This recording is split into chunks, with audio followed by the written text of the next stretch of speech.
Welcome to r/malicious where OP gets his boss dragged in front of a judge in handcuffs. Our next Reddit post is from Progressive Badger. This was back in the 80s when I was working my first job as a maintenance man at a local hotel. I've been working there part-time since I was 16, and when I turned 18 I got a notice to attend jury duty. I picked a week and I let my boss know. The owner of the hotel, who was always a completely unreasonable jerk to all the employees, found out, and when he saw me in the hallway, he told me that I have to do whatever it takes to get out of jury duty because he needs me at the hotel that week for a large dog show. He says if I don't show up to work, I'll be fired. When I get to jury duty, I get selected for a week-long trial, and the judge asks the jurors if there's any reason we can't serve on that jury. When they get to me, I'm nervous. I've never been in court before, and I'm too scared to lie. I told the judge that the owner of the business where I work will fire me if I'm not back today, and I have to do everything I can to get out of jury duty or I'm fired. Other than that, I'm fine serving. The judge looks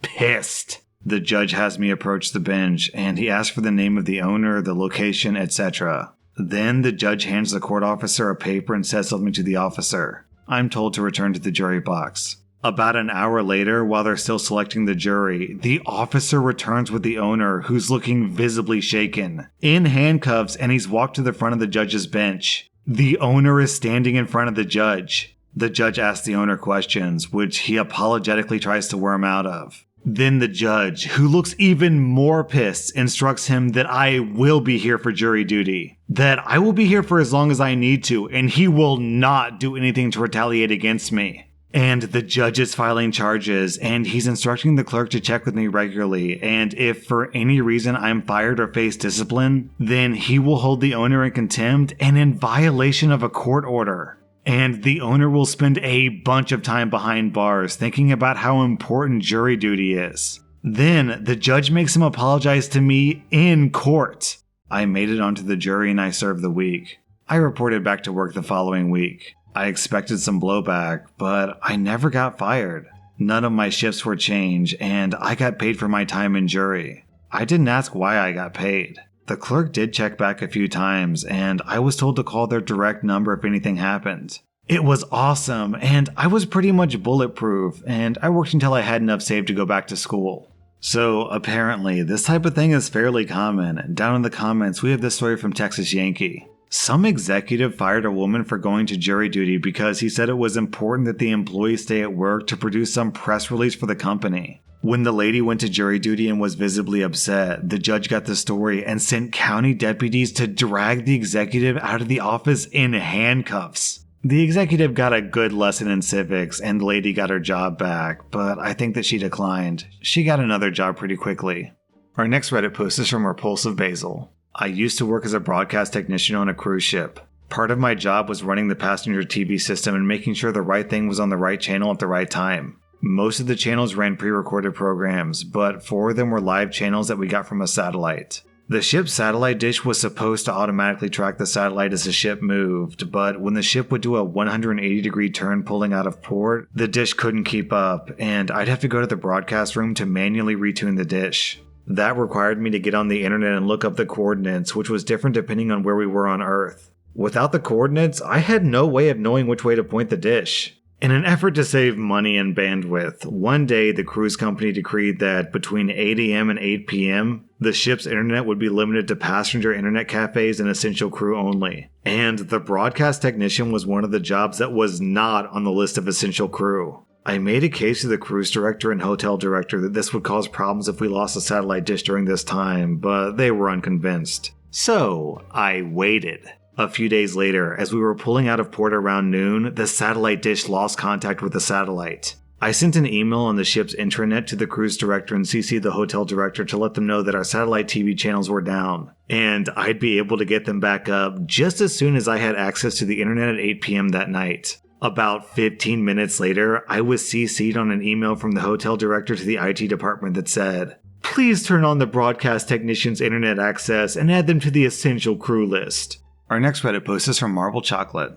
I worked with this guy who was super smart, never at a loss for words, very funny, and genuinely one of the most professional bartenders I've ever worked with. This was an exceptional night. We worked 2 people to a station on really busy nights, and this was a busy night, so I had a front row seat to this gym. This greasy douchebag is waiting in front of our station with his elbow on our bar, not facing us. We're getting a little annoyed that he's blocking people getting served, so Sam taps him on his arm. "Hey man, you want anything?" "In a sec, mate," he says as he shoos him off and continues greasing on this drunk girl. My buddy's attitude shifts and he says back, "You're blocking people from the bar, man. Shit or get off the pot." This greasy douchebag screws his face up and looks Sam up and down. "Give me a Coke," he barks.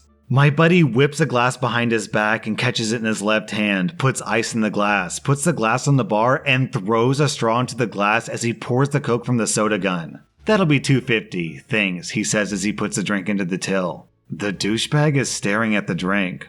"What's this?" My buddy responds impatiently. "A Coke, like you asked." "That's not what I asked for. If I wanted ice, I would have asked for ice." He pushes the glass back to my buddy. My friend picks up the glass with both hands and did something that I wasn't expecting. He apologized. "You are so right. I am so sorry. How stupid of me. Let me fix that for you." Then he grabs the soda gun and pours Coke all over the bar counter. The douchebag jerks his arm away, not because he noticed it, but because his shirt was getting wet. His anger was palpable. My friend says, "If you wanted an effing glass, you would have asked for one." Then he throws a straw in the puddle, turns his back, walks off, and flips him the bird. My hero. Our next Reddit post is from I Am Saycat. This happened just before I quit my last job about 4 years ago. I was working with the largest IT company in my country. It's known for being employee-friendly with very relaxed working hours, good perks, and good salaries. However, the delivery head of our project, which was my boss, had a totally different outlook. Officially, we were supposed to work from 9 a.m. to 6 p.m., but nobody really stressed about it because clocking in for 45 hours a week was the only expectation. Personally, I like to work late because it would mean less traffic going home, so I'd get to work at about 10 or 10:30. Then, suddenly, the boss man decides to become draconian about punctuality and office hours. "Everyone is expected to be at their workstations by 9 a.m. We all complied. Cue malicious compliance number 1. Now, since I was typically the last person to leave every day, I had voluntarily taken up a few extra technical responsibilities that needed to be addressed only after everyone signed off and after the client was done for the day, which was never before 8 p.m. As you can guess, things immediately became chaotic when I began leaving at 6 p.m. every day. Needless to say, the boss was helplessly out of his wits and had to stay late himself most nights for a week to wrap up the closing tasks. He always used to leave by 6 before this. He wasn't very familiar with the process, and he couldn't get help from the staff because everyone had already left for the day, so he was really in a mess. The boss man could have simply just reinstated our old work hours, but instead, this is what happened one fine evening. He said to me, "Why are you leaving now?" "I'm done for the day. It's 6:30. "But who will do the technical responsibilities?" "If I did it, then I'd have to stay for another 2 hours. "Okay, let's take a look here. During the last month, you came to work after 10 a.m. every day. That's 20 to 22 hours that you were supposed to be working when you weren't." I couldn't decide if I should laugh or be infuriated at his nonsensical statements. But I work until 8:30 p.m. every day, so not only are you incorrect, but I actually work 20 to 22 hours more for which I should claim overtime payments. "Then why didn't you?" "Anyways, that's a separate topic altogether. From tomorrow on, you're either coming in an hour early or staying an hour late for a whole month to compensate for your deficiency." Cue malicious compliance number 2. At that time, I was preparing for another high-paying job in the government sector that requires an immensely tough competitive exam to be cleared, which would require me to spend a lot of effort and time studying and researching. The exams were due in a month, and I was really struggling because I just didn't have enough time. So I saw this as the optimal opportunity, a kill 2 birds with 1 stone situation. I decided to comply. Starting at 8 a.m. every day, I would vigorously study and research for an hour without any disturbances, using the company's internet, printer, stationery, and whatever other utilities required, and managed to be ready with my work by 9 a.m. For that entire month, I fueled my exam preparation from the company's resources, and yes, I claimed full overtime payment too. To be honest, a lot of times I used to feel guilty about this, but the pleasure that I got from submitting my resignation after I got that job was indescribable. The best thing about this post, OP, is not only did you win in the end, but this guy lost. Because once you left the office, all that extra responsibility went back onto your boss's shoulders. Our next Reddit post is from Dr. Engine. I used to work in military law enforcement. The best part of this over civilian law enforcement is we can usually get your boss, your boss's boss, or someone who will crush you for being a doofus on the phone very quickly. However, we also have spouses that have no rank or authority, but act as if they do. It was a busy day on a larger base. I pulled a woman over for running a very red light that was not even close to formerly being yellow. She almost caused a multi-vehicle accident which forced several cars to swerve out of the way. We always had to call up info and wait for a response before approaching a car. Sometimes, if the dispatcher was slow, you could sit for 5 minutes before getting that response. This always irritated people and made annoying people even more annoying. After sitting in my car for several minutes as I waited for the information, I finally got it and walked up to her car. I'm OP with military police. I need your license, registration, insurance, and ID card. She screams, "Why did you pull me over? This is harassment!" Ma'am, if you give me those items, I'll be happy to discuss this further. This went on a few more times, me asking and her yelling. Finally, she angrily and forcefully handed the documents to me. I already knew where this was going. While I normally don't entertain this stuff, I was bored, so I figured why not. "Do you know who I am? Who my husband is?" "No, ma'am, I don't." The lady gains this calm sense of victory. "My husband is Captain Doofus with so-and-so unit." "Well, I'm very sorry for this. If you want to get him on the phone, we'll clear this up and you'll be on your way."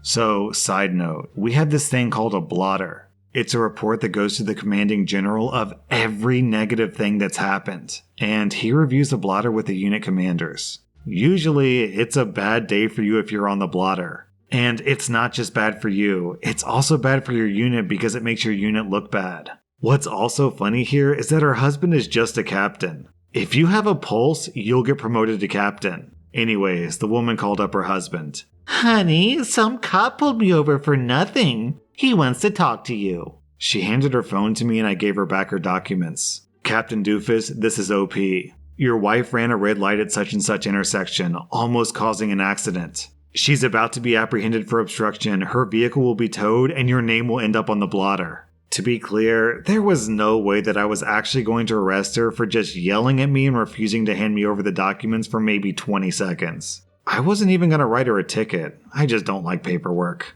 Captain Doofus said, "Will you please give my wife the phone back?" Her jaw dropped, and her eyes already started to water as I gave her the phone back. From a few feet away, with cars passing by on a fairly busy road, I could hear him yelling at her. My job was done and I went back to my car.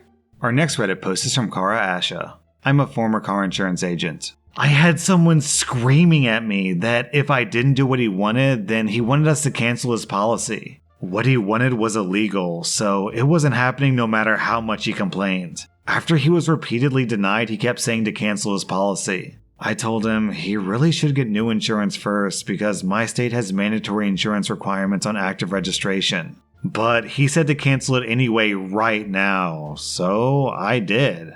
Well, a couple of days later, he calls back very pissed because he can't find new insurance and now his driver's license is suspended. Also, he has a court date and he's suspended from his job. He was caught driving without valid insurance, so on top of the normal issues, he now has a very expensive ticket. His job also required a valid license, so he couldn't work until everything was resolved. I warned him, but he didn't listen, so sucks to be you, dude.